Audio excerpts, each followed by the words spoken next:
स्वामीनारायण हरे, स्वामीनारायण हरे।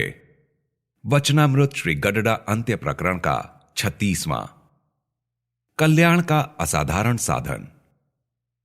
संवत 1885 में वैशाख शुक्ला प्रतिपदा 4 मई 1829 को स्वामी श्री सहजानंद जी महाराज श्री गडडा स्थित दादा खाचर के राजभवन से घोड़ी पर सवार होकर श्री लक्ष्मीवाड़ी में पधारे थे और वाड़ी के मध्य में स्थित चबूतरे पर विराजमान हुए थे। उन्होंने सभी श्वेत वस्त्र धारण किए थे। उनके समक्ष परमहंसों तथा विभिन्न प्रांतों के हरिभक्तों की सभा हो रही थी। उस समय श्रीजी महाराज ने समस्त परमहंसों तथा हरिभक्तों से प्रश्न किया कि इस जीव को अपने कल्याण का असाधारण उपाय क्या है कि जिसके कारण निश्चित रूप से उसका कल्याण हो जाए और उसमें किसी भी प्रकार की बाधा उपस्थित ना हो। साथ साथ यह भी बताइए कि ऐसे कल्याण के साधन में बड़ा विघ्न कौन सा है जिसके कारण कल्याण के मार्ग से उसका निश्चित रूप से पतन होता है। प्रश्न सुनकर सभी परमहंसों तथा हरिभक्तों ने अपनी अपनी बुद्धि के अनुसार उत्तर दिया, किंतु इस प्रश्न का समाधान नहीं हुआ। तब श्रीजी महाराज बोले कि कल्याण का असाधारण साधन यह है कि पुरुषोत्तम भगवान को ब्रह्म ज्योति अक्षरधाम के मध्य में विराजमान अनादि साकार मूर्ति समझें और सब अवतार उनके ही हैं, यह समझकर उन प्रत्यक्ष भगवान का वैसा ही भाव से आश्रय ग्रहण करना और धर्म सहित भगवान की भक्ति करनी तथा ऐसी भक्ति वाले साधु का संग करना, यही कल्याण का असाधारण उपाय है। उसमें दूसरे कोई विघ्न रुकावट नहीं डालते।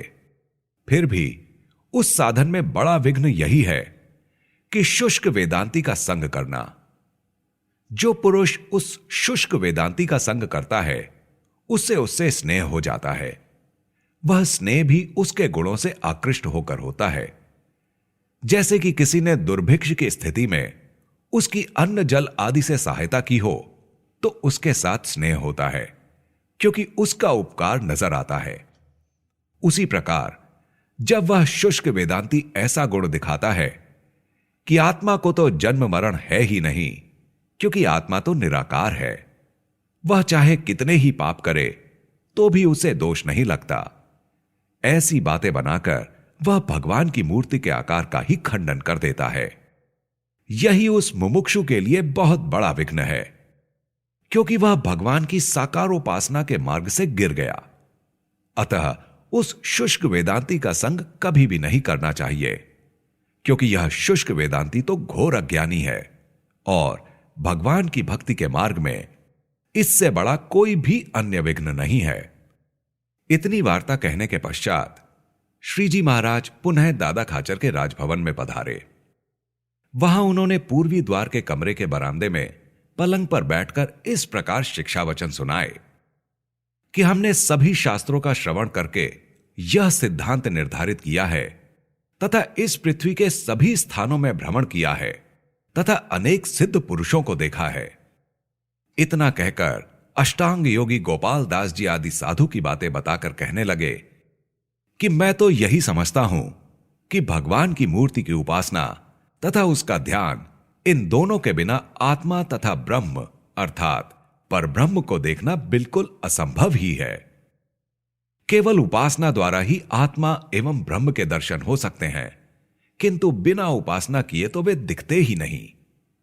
और उपासना के बिना आत्मा तथा ब्रह्म के दर्शन को चाहना वह कैसा है?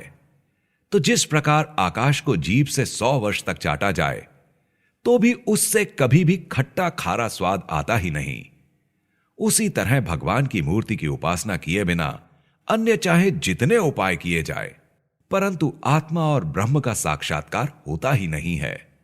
और निर्बीज अर्थात निरीश्वर, सांख्य तथा योग द्वारा आत्मा के दर्शन की जो बात शास्त्रों में बताई गई है वह भले ही कही हो, परंतु हमने ऐसा किसी को भी नहीं देखा है और स्वानुभव से भी वह बात असंगत प्रतीत होती है।